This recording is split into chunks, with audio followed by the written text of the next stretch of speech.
Hey everyone, a line L passes through point A of a circle. X squared plus y squared equals 25. The x coordinate of point A, and we'll put that here. So this is point A, is negative 4. So we have some x comma negative 4. Notice that this line is on the left-hand bottom portion of the circle. We're going to find the slope of the tangent line that passes through point A. And notice that this line goes down. That signifies that's going to be a negative slope. We're going to write equation of the line. I'm going to use both methods because this is SAT practice. And I'm also going to write the equation of the line in standard form for SAT practice as well. So I drew the circle.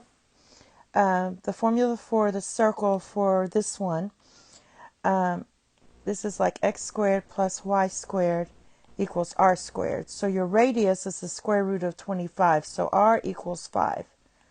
So basically I just went up 5 on all of these and drew the circle around. So this would be 5, 5, negative 5, negative 5. All right. Remember I kind of drew the point there. I know that it passes through this point where y is negative 4. So it's negative 4. So when you do your SAT, and students ask me, why should I have to memorize these? But you need to memorize them because the SAT is timed, and you want to do this quickly. So we have a 3 and a 4. We have a 4 and a 5, so the other one has to be a 3. And since we're in quadrant 3, this is going to be both quadrant 3, both x and y are both negative. So this is going to be negative 3. Now let's just check it. So negative 3 squared plus negative 4 squared must equal 5 squared. So two negatives make a positive, so that's going to be 9 plus 16 equals 25. So that checks. So we have our x and y. Now the next part we need to determine is the tangent line. So we're going to find the slope. I'm going to go ahead and draw from our center here is 0, 0 for the circle. So this is 5. I'm going to draw up and then across.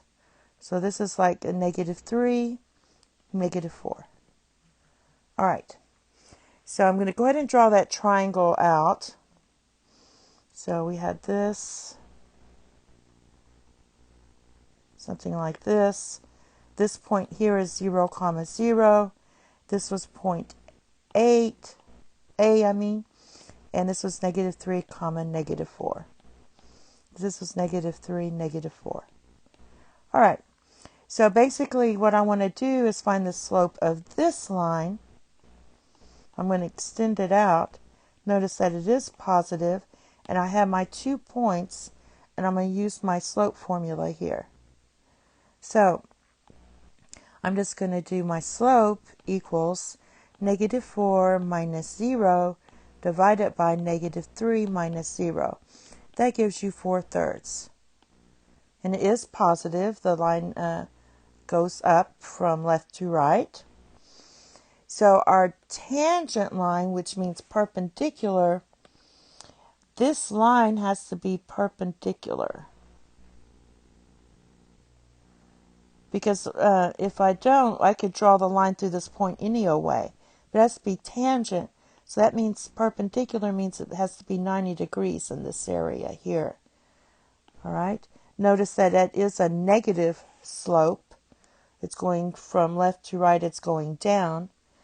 So all you do is you take your other slope and you switch it. So that's 3/4, and you make it negative. So that's the definition. Now when you multiply these two together, it should equal negative 1. If two lines are perpendicular, you just multiply their slopes and you should get negative 1. So that's negative 12 divided by 12 equals negative 1. So we did that right. So we did find the slope of the tangent line. Now we're going to write the equations. So we're going to do both forms. Our point is -3, -4. Our slope is -3/4. All right, of the tangent line. So we're going to write for point slope form, y minus a -4 equals -3/4 x minus a -3. So this is going to be y plus 4 equals -3/4 x plus 3. Now simplifying this, we're going to get y, I'm going to move that 4 over, equals -3/4 x minus 9/4. Now we'll subtract the 4 from both sides. And so for it to have a common denominator, that's really minus 16/4. Because that equals -4 there. So y equals -3/4 x minus 25/4. Now the other way we can do it is the slope-intercept form. I like it a little better.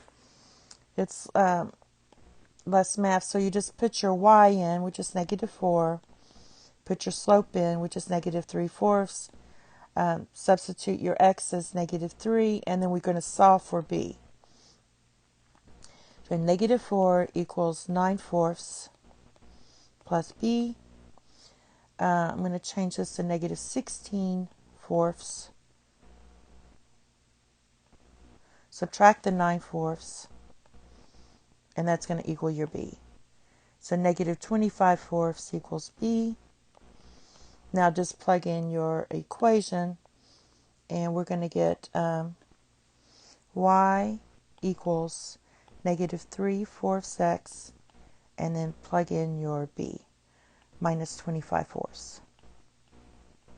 All right, so they match up. So you know both ways to get that equation, and to put it in standard form. Let's write this out before I forget. -3/4 x minus 25/4. Now to put in standard form, you can't have any fractions. You have plus ax plus or minus by, equals plus or minus c. So I'm going to move this x over, add it to both sides. You get 3/4 x plus y equals, this is your c part, -25/4. And now to simplify, we're going to multiply everything through by 4, because you can't have fractions. So that's going to be 3x plus 4y equals -25. And that's your final answer. Have a nice day. Bye-bye.